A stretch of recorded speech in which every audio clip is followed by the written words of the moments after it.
Hey there, and welcome to another reading on Vosk, aka Voiced Out Stories by Kwame. My name is Kwame, and today is World Voice Day. And so, in honor of that, I'm reading you another piece from my friend, the amazing writer Kenny Ribeiro. Check out her blog at kennykojo.com, linked in the description below. The title of this one is Don't Judge Me, and this is part 1. This is a special piece for you loyal listeners, and I apologize for the long break. And I hope you enjoy this. So get your headphones, get comfortable, and enjoy.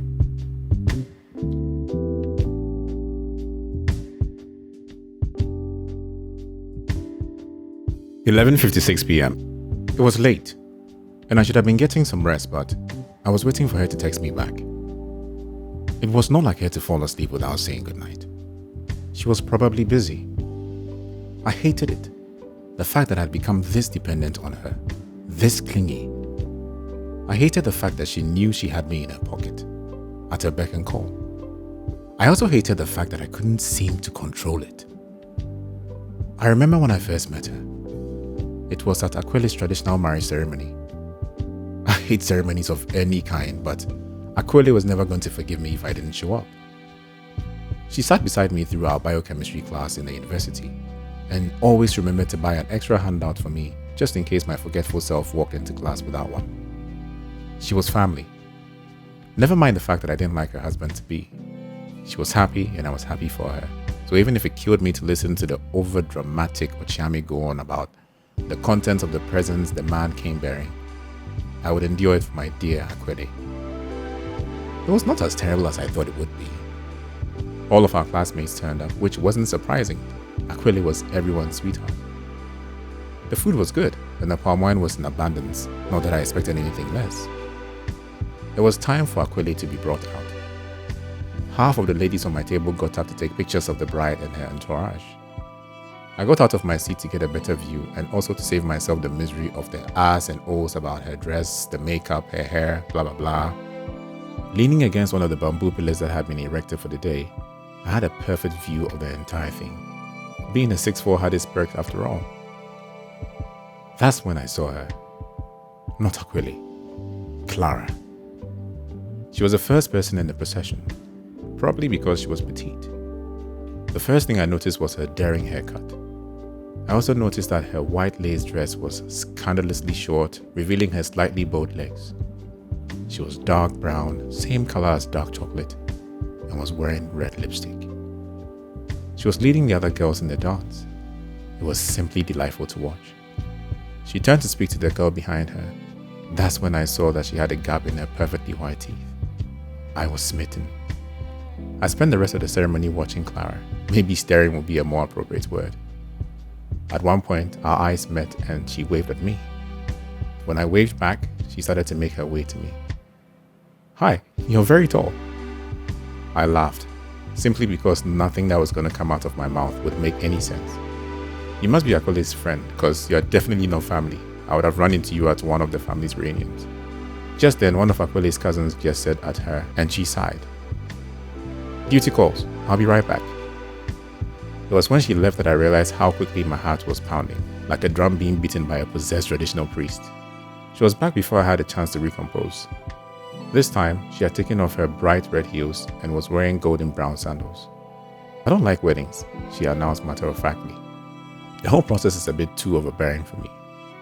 "Don't look so shocked. Not every girl is wedding crazy. Besides, I know my secret is safe with you. You look like this is the last place you want to be too." "Not anymore." I didn't realize I had said it out loud until I saw her smiling. At least I had made her smile. Just when my tongue had finally been loosened, she got up to help with the distribution of favors.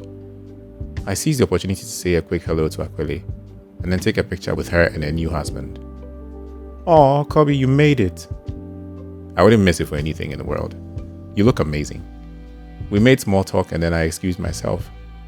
It was getting late and I needed to leave. There were still a few things I needed to do before 5 p.m. Pick up my laundry, do some grocery shopping, and get a haircut. My eyes searched for Clara to say goodbye, but after waiting for 20 minutes, I decided to leave. Just when I stepped out of the gate, I heard a voice behind me, Clara's. "Don't tell me you're planning on leaving without taking my number." Her eyes twinkled with mischief, and she grabbed my hand.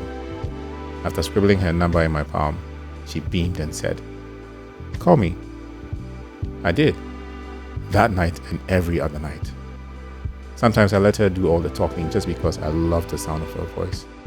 She told me everything. Why she didn't like snails, how she wanted to visit space one day, why she decided to cut her hair, how she would never eat ampussy and garden next to you, not even to save her own life. She was addictive. Her fearlessness drew me into her. It almost felt like I drew strength from her. She soon had my entire family wrapped around her little finger. When I wasn't in the lab, I was with her. We watched movies, took long strolls, visited all the places she wanted to see, Uli Waterfalls, Nzulezu, Mole National Park, tried all the meals she wanted to try. All she had to do was name it, and I would think of how to make it possible. Who could blame me? She was amazing and mind-blowingly so. There was one time that we had a flat tire in the middle of nowhere with a wobbly spare tire. Interestingly, the only thing she remembered from that night was that a good Samaritan who helped me to change the tire was wearing faded Bugs Bunny boxer shorts. She called me my giant because she had to tiptoe to be able to hear my heartbeat. And I called her Clara simply because nobody else did. The look of indignation on her face gave me too much joy. "Can't you just call me now Kylie like everyone else?" "Why would I do that and ruin all the fun?" I always said in reply.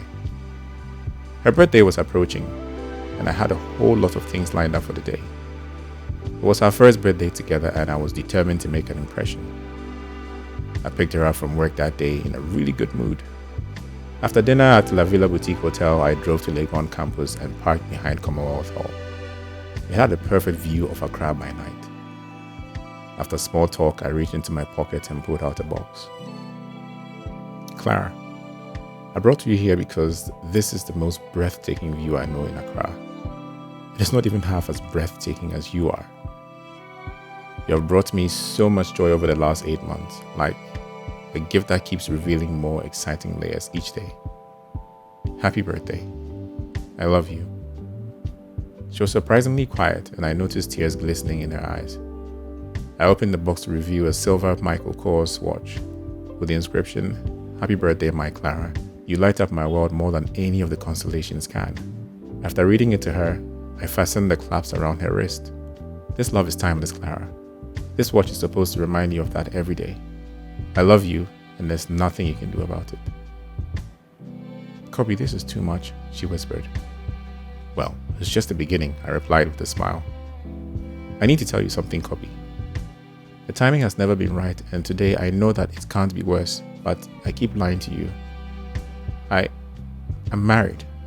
It sounds crazy, I know, but my husband lives in the UK. We have been estranged for some time now.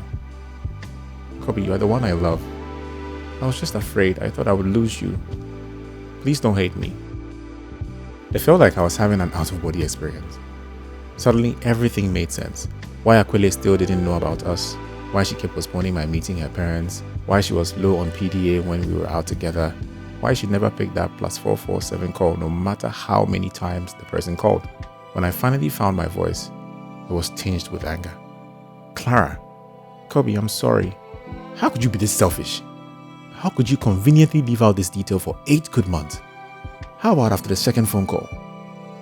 You don't get to make this decision for me. You don't get to decide what I can handle and what I can't. Were you waiting until I was done and on bended knee to break this news to me?" She kept staring at her feet. "I'm going to take you home now.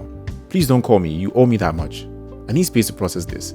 In a spirit of surprises, is there anything else I need to know? Do you also have children? Are you HIV positive?" I was out of line, but I couldn't care less. I had never felt this betrayed. She replied quietly, "He's coming back to Accra at the end of this week.